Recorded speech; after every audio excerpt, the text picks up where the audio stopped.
ಚಿಕ್ಕೋಡಿಯಲ್ಲಿ Yeriswamy foundation ವತಿಯಿಂದ ಸ್ವಚ್ಛತಾ ಅಭಿಯಾನ ಕಾರ್ಯಕ್ರಮವನ್ನು ಹಮ್ಮಿಕೊಳ್ಳಲಾಗಿತ್ತು.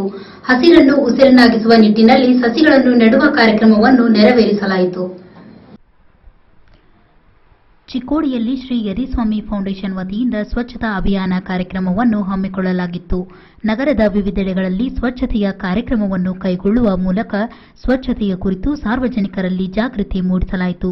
ಸಂಸ್ಥಾಪಕ ಅಧ್ಯಕ್ಷರಾದ ವಿಜಯ ಭಾಸ್ಕರ್ ಇಟಗೋನಿ ಮಾತನಾಡಿ, ಇಂತಹ ಅಭಿಯಾನಗಳಲ್ಲಿ ಮಕ್ಕಳು ಹೆಚ್ಚಾಗಿ ತೊಡಗುವಂತಾಗಬೇಕು, ಏಕೆಂದರೆ ಮುಂದಿನ ಪೀಳಿಗೆಯಲ್ಲೂ ಸ್ವಚ್ಛತೆಯ ಕುರಿತು ಜಾಗೃತಿ ಮೂಡಿಸಲೇಬೇಕಾಗಿದೆ ಎಂದರು. ಬರುವ ದಿನಗಳಲ್ಲಿ ನಿಮ್ಮೆಲ್ಲರಿಗೂ ನಾನು ಮೊದಲೇ ತಿಳಿಸಿದಂತೆ ಚಿಕ್ಕೋಡಿಯ ಮೂಲೆಗಳಲ್ಲಿ ಈ ಕಾರ್ಯಕ್ರಮವನ್ನ ಇಟ್ಟುಕೊಂಡು ಈ ಸ್ವಚ್ಛತೆ ಅಭಿಯಾನದ ಬಗ್ಗೆ ಜಾಗೃತಿ ಮೂಡಿಸುವಂತ ಕೆಲಸವನ್ನ ನಾವು ಮಾಡ್ತಾ ಇದ್ದೇವೆ. ವಿಶೇಷವಾಗಿ ನಮ್ಮ ಒಂದು ಕೇಳಿಕೆ ತಮ್ಮಲ್ಲಿ ವಿನಂತಿ ಏನಂದ್ರೆ, ಈ ಕಾರ್ಯಕ್ರಮದಲ್ಲಿ ಹೆಚ್ಚಿನ ಸಂಖ್ಯೆಯಲ್ಲಿ ಮಕ್ಕಳನ್ನ ಕರೆದುಕೊಂಡು ಬಂದು ಅವರಿಗೆ ಇದರ ಬಗ್ಗೆ ಒಂದು ಅವೇರ್ನೆಸ್ ಮೂಡಿಸುವಂತ, ಜಾಗೃತಿ ಮೂಡಿಸುವಂತ ಕೆಲಸವನ್ನ ಮಾಡಬೇಕಾಗಿದೆ. ಇದರಿಂದ ನಮ್ಮ ಮುಂದಿನ ಪೀಳಿಗೆಯವರಿಗೆ ಅನುಕೂಲವಾಗುವಂತಹ ವ್ಯವಸ್ಥೆ ನಡೆಯಬೇಕು ಅನ್ನುವಂತಹ ಒಂದು ಆಶೆಯನ್ನ ತಮ್ಮಲ್ಲಿ ಇಚ್ಛೆ ವ್ಯಕ್ತಪಡಿಸ್ತಾ ಕಾರ್ಯಕ್ರಮಕ್ಕೆ ಆಗಮಿಸಿದ್ದ ಬ್ರಹ್ಮಾನಂದ ಸ್ವಾಮೀಜಿಗಳಿಗೆ ಸಸಿ ವಿತರಿಸುವ ಮೂಲಕ ಕಾರ್ಯಕ್ರಮಕ್ಕೆ ಚಾಲನೆ ನೀಡಲಾಯಿತು. ಉಪನ್ಯಾಸಕ ಶಿರ್ಗಾಂವ್ಕರ್ ಮಾತನಾಡಿ, ಪ್ರತಿಯೊಬ್ಬರಿಗೂ ಸ್ವಚ್ಛತೆಯ ಕುರಿತು ವೈಯಕ್ತಿಕ ಕಾಳಜಿ ಇದ್ದೇ ಇರುತ್ತದೆ. ಆದರೆ ಉತ್ತಮ ನಾಯಕತ್ವದ ಮೂಲಕ ಸಮಾಜದಲ್ಲಿ ಸ್ವಚ್ಛತಾ ಅಭಿಯಾನ ಕೈಗೊಂಡಿರುವ ವಿಜಯ ಭಾಸ್ಕರ್ ಕುರಿತು ಮೆಚ್ಚುಗೆ ವ್ಯಕ್ತಪಡಿಸಿದರು. ಸಸಿಗಳನ್ನು ದತ್ತು ನೀಡಿ ಆ ಸಸಿಗಳ ಕುರಿತು ಕಾಳಜಿ ವಹಿಸುವಂತೆ ನೋಡಿಕೊಳ್ಳುವುದು ಈ ಕಾರ್ಯಕ್ರಮದ ಮುಖ್ಯ ಉದ್ದೇಶ ಎಂದರು.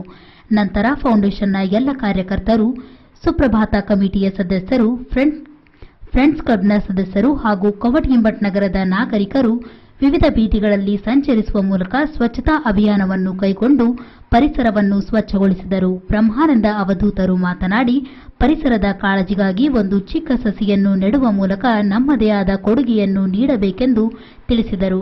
ಹೆಂಗೆ ಬೆಳಿಬೇಕಪ್ಪ ಅಂತಂದ್ರೆ, ಈಗ ಮಹಾತ್ಮರು ಹೇರು, ದೊಡ್ಡವ್ರು ಹೇರು, ಒಂದು ಗಿಡ ಪಟ್ಟರೆ ಅವ್ರ ಮನೆ ಮುಂದೆ ನಾವು ಬಿಟ್ಟು ಬಂದಿಪ್ಪಾರ, ಅವ್ರು ನಾವೇನಿಲ್ಲ ಯಾರು ಇಟ್ಟು ಹೋಗಿದಾರೆ ಅಂತ ಅಂದ್ಬಿಡ್ತಾರೆ. ಅವ್ರ ಕೈಯೊಳಗೆ ಕೊಟ್ಟ ಜವಾಬ್ದಾರಿ ಕೊಟ್ಟದ್ದಾದ್ರೆ ಅವ್ರು ಅದಕ್ಕೆ ನೀರು ಹಾಕಿ ಪೋಷಿಸಿ ಪಾಲಿಸಿ ಒಂದು ದೊಡ್ಡ ಹೆಮ್ಮರ ಮಾಡ್ತಾರೆ.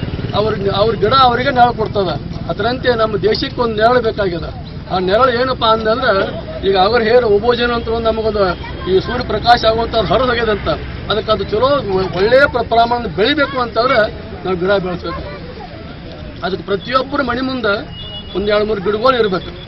ಮಾಡ್ರಿ, ನೀವು ಮಾಡ್ರಿ. ಸ್ವಚ್ಛ ಅಭಿಯಾನ ಇದು ಭಾರತದ ದೊಡ್ಡ ಮಹಾನ್ ಶಕ್ತಿ. ಈ ಕಾರ್ಯಕ್ರಮ ಮಾಡುವಾಗ ವಿಜಯ ಭಾಸ್ಕರ್ ಇಟ್ಗೋಣಿಯವರು ಮಾಡುವಂಥ ಕೆಲಸ ನನಗೆ ಹೇಳಕ್ಕೆ ಬರೋದಿಲ್ಲ, ಬೇಡ. ಭಾಳ ದೊಡ್ಡ ಹುಡುಗ, ಸಣ್ಣವದಾನ, ಅದು ದೊಡ್ಡ ಕೆಲಸಗಳು ಮಾಡ್ಕೊತ ಹೊಂಟಿದಾನೆ. ಇದರಂತೆ ಮಾಡಲಿ, ನಿಮ್ಗೆಲ್ಲರೂ ಸಹಕಾರ ಕೊಡ್ಲಿ ಅಂತ ಹೇಳಿ 2 ಮಾತು ವಿರಾಮ ಹೇಳ್ತಾರಲ್ಲ, ಹೇಳಿದಿರಿ ನೀವು. ಜೈ ಗುರು ಬಸವೇಶ. ನಂತರ ಸಸಿಗಳನ್ನು ನೆಟ್ಟು ನೀರುಣಿಸುವ ಮೂಲಕ ಪರಿಸರದ ರಕ್ಷಣೆಗೆ ಸನ್ನದ್ಧರಾದರು. ಅದೇನೇ ಇರಲಿ, ಪರಿಸರ ಉಳಿಸಿ ಬೆಳೆಸುವ ನಿಟ್ಟಿನಲ್ಲಿ ಯರಿಸ್ವಾಮಿ ಫೌಂಡೇಶನ್ ಮಾಡುತ್ತಿರುವ ಕಾರ್ಯ ನಿಜಕ್ಕೂ ಗಮನಾರ್ಹ. ಯರಿಸ್ವಾಮಿ ಫೌಂಡೇಶನ್ ವತಿಯಿಂದ ಪ್ರತಿ ರವಿವಾರ ವಿವಿಧ ಬೀದಿಗಳನ್ನು ಸ್ವಚ್ಛಗೊಳಿಸುತ್ತಿರುವುದು ಇದು ಸತತ 3ನೇ ರವಿವಾರದ ಯಶಸ್ವಿ ಅಭಿಯಾನವಾಗಿದೆ.